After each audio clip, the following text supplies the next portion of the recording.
की मैं गोल्ड की फोरकास्ट करने जा रहा हूँ। इससे पहले हम डेली में देख लेते हैं क्या बना हुआ है। डेली में एक बड़ी मज़े की चीज़ बनी हुई है। अगर आप देखिए ऑल टाइम हाई के ऊपर जैसे ही मार्केट आई तो यहाँ पर आने के बाद रुक गई है।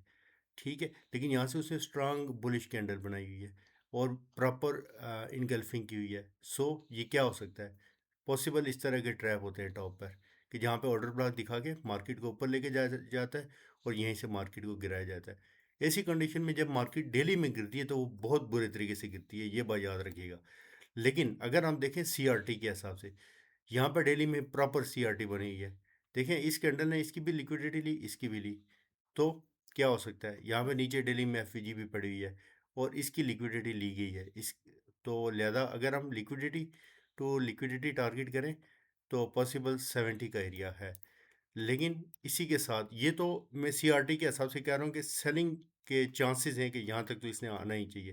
लेकिन जो ट्रैप बना हुआ, अगर ये ट्रैप चला तो ये बहुत बुरा होगा। इससे पहले हम पिछले ट्रैप के ऊपर आते हैं।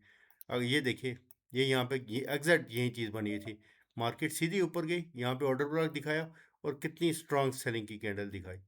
ठीक है, वो कैंडल आखिर कहाँ पे रुकी थी? और ये वाला जो सेल स्टार्ट हुआ था यहाँ से कहाँ पे रुका रुका था? अगर आप यहाँ से ये देखें, डेली का जो ब्रेक का स्ट्रक्चर हुआ था। सो डेली का ब्रेक का स्ट्रक्चर अगेन आप यहाँ पे देखें तो ये पड़ा हुआ है। ठीक है, तो मार्केट के चांसेस हैं कि यहाँ पर आए, क्योंकि बहुत डेली में स्ट्रांग बुलिश जा रही है, इससे रिट्रेसमेंट भी लेनी है। तो अगर हम यहाँ पर आ जाएं 4 आवर में, तो दूसरी तरफ 4 आवर में यहाँ पर मार्केट ने ब्रेक का स्ट्रक्चर किया और ये बाइंग जोन है। लेकिन आप यहाँ पे देखें ये सारी लिक्विडिटी पड़ी हुई है, तो डेफिनेटली मार्केट ने लिक्विडिटी तो लेनी है।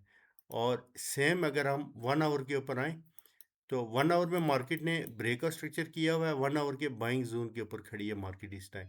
लेकिन अगेन यहाँ पर ये सारी लिक्विडिटी मौजूद है आपके सामने।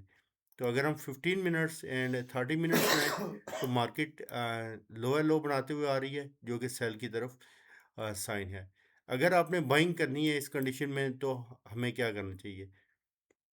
क्योंकि लिक्विडिटी मार्केट ने ऊपर से ली हुई है और डाउन साइड पर भी लिक्विडिटी पड़ी हुई है, तो लिहाजा मैं आपको सजेस्ट करूंगा कि उस वक्त तक आप लोग बाइंग ना करें जब तक 15 मिनट से एटलीस्ट बाइंग में कन्वर्ट नहीं होता। तो थोड़ा सा पेशेंटली आपको वेट करना चाहिए। हाँ, अगर ऐसा होता है कि यहाँ से मार्केट अगर गिरती है, रिट्रेसमेंट करती है, अगर आपका अकाउंट बड़ा है, ठीक है, छोटे अकाउंट की बात नहीं करूँगा, तो ये वो एरिया है जहाँ पर आप विदाउट एसएल बहुत छोटी लॉट 0.01 की ट्राई कर सकते हैं। लेकिन ये मैं सारी चीज़ें प्रैक्टिस के लिए सजेस्ट करूँगा। एज पर यूट्यूब पॉलिसी में आप लोगों को फाइनेंशियल एडवाइस नहीं करूँगा। तो अगर आप हमारे ग्रुप का हिस्सा बनना चाहते हैं तो डिस्क्रिप्शन पर दिए गए नंबर के ऊपर रब्ता करें, आपको ग्रुप में ऐड कर दिया जाएगा। इसके अलावा डेली की फोरकास्ट देखने के लिए इस चैनल को सब्सक्राइब करें और बेल आइकन के ऊपर क्लिक करें। बहुत शुक्रिया।